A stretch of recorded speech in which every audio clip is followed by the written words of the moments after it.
안녕하세요. 라트입니다. 우리는 사도 바울이 다메섹에서 예수님을 만나는 사건에 대해 알고 있습니다.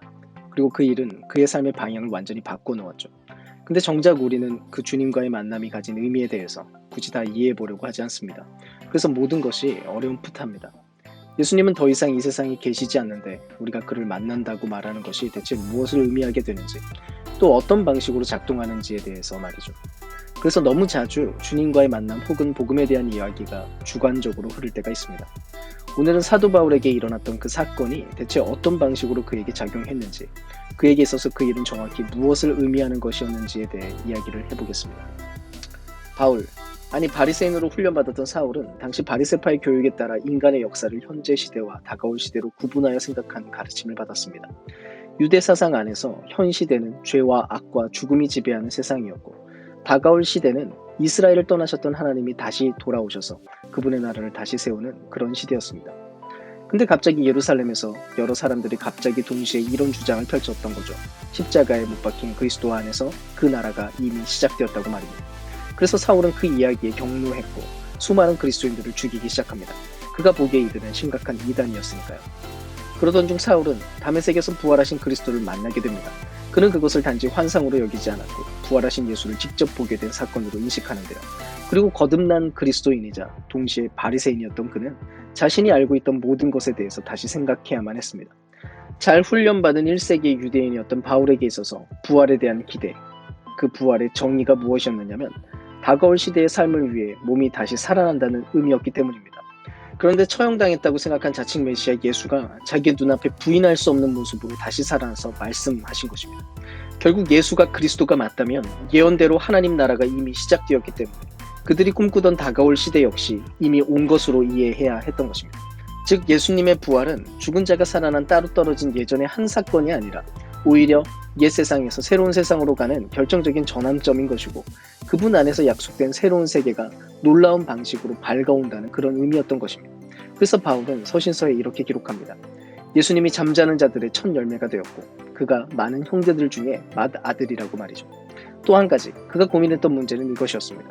바울은 구약 성경을 통해서 나무에 달린 자마다 저주 아래에 있는 자라는 사실을 알고 있었습니다. 원래대로라면 예수는 저주받은 자일 뿐입니다. 근데 이 주님이 메시아이고 다시 살아나셨기 때문에 이 모든 내용은 부활이라고 하는 새로운 렌즈를 통해 재검토되어야만 했습니다. 부활은 새 시대의 시작이라면 이제 그리스도의 십자가 죽음은 옛 시대의 종말을 의미해야 했던 것이죠. 그래서 바울은 하나님이 옛 시대를 끝내기 위해 십자가를 사용했다라고 선포합니다. 형틀이자 반역자를 죽이는 도구였던 십자가가 오히려 세상을 다스리는 죄와 악의 권세를 이기는 도구로 쓰였다는 것이었죠. 사실 이런 선포는 유대인들에게 있어서는 걸림돌이었고 동시에 이방인들에게는 미련한 이야기였습니다. 그럼에도 불구하고 진실로 하나님의 능력이자 지혜였던 것이죠. 바울은 이 내용을 설명하고자 다양한 이미지를 수십 가지 이상 사용합니다. 근데 여기에서 우리는 의문이 생겨납니다. 만약 옛 시대가 가고 새 시대가 왔다면 왜 악과 죽음은 아직도 이 세상에 남아있는가 하는 점이죠. 우리가 예수님의 가르침에서 보았던 하나님 나라의 이미와 아직 아닌 그 사이의 동일한 긴장이 바울의 이야기에도 가득하지만 강조점은 조금 다릅니다. 바울에 따르면 예수님의 죽음이 옛 시대를 끝내고 그분의 부활이 이 시대를 시작하게 한다는 점에서 하나님의 나라는 이미 이곳에 임해 있습니다. 성령은 도래할 나라에 대한 보증 혹은 계약금으로 묘사가 되는 거죠. 여기서 말하는 보증은 단지 미래에 대한 약속을 말하는 것이 아닙니다. 오히려 미래에 나머지 모든 것도 다 갚을 것이라는 담보로 주어진 계약금인 것이죠. 즉 반드시 그것을 성취하겠다는 강한 의지인 것입니다. 동시에 성령은 처음 익은 열매로 곧 향유하게 될 추수의 첫 부분이기도 합니다. 남은 추수도 잘 될 것이라고 하는 손에 잡히는 증거로서 설명되는 거죠. 물론 여전히 하나님의 나라는 온전한 형태로 도래하지 않았습니다. 우리는 악과 사탄의 권세 아래에서 아직 온전히 구원받지 못한 세상에 남아있거든요. 우리는 온전한 나라를 고대하지만 여전히 우리는 죄와 악이 창궐한 땅에 살아가고 있습니다. 그런데 바울은 말합니다. 우리가 사는 시대는 현 시대와 다가올 시대가 중첩되어 있다고 말이죠. 언젠가 현 시대는 완전한 종말을 맞을 것이고 다가올 세대는 완전히 임하게 되겠지만 지금은 아닙니다. 지금은 그 둘이 중첩되어 있는 중간기 상황인 것이죠. 하나님의 놀라운 계획 속에서 이 두 시대는 공존하고 있습니다. 왜요? 그래야 모든 민족을 이스라엘의 하나님께로 모으는 선교 사역이 성취될 수 있기 때문입니다. 하나님은 교회가 하나님 나라의 도래를 알리는 증인으로서의 소명을 완수하도록 교회에게 이 중간기를 허락하셨습니다.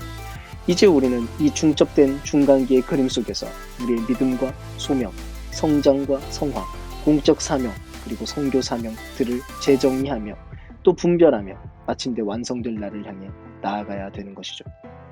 오늘은 여기까지 하겠습니다.